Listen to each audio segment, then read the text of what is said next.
So hello guys, আমি আবার চলে এসেছি একটা নতুন ভিডিও নিয়ে। তো আমি ভিডিওটা আপলোড করতাম না, কালকে দেখলাম যে অনেক কিছু ভিউজ এসছে আমার একটা ভিডিওতে, নো ভিউজ আছে।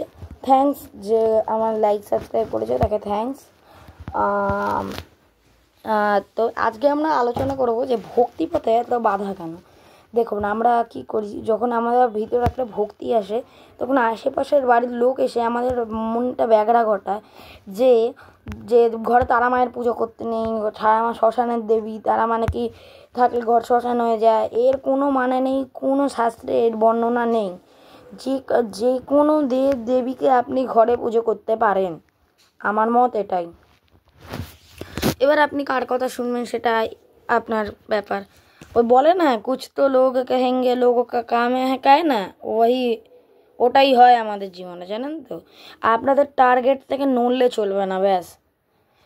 আমি যেমন এখনও আছি, তারা মায়ের পুজো কৌশিকী অমাবস্যায় এখনও এইবার থেকে আমি কৌশিকী অমাবস্যায় বড় করে পুজো শুরু করবই করব। এই টার্গেটে আমি এখনও পর্যন্ত আছি।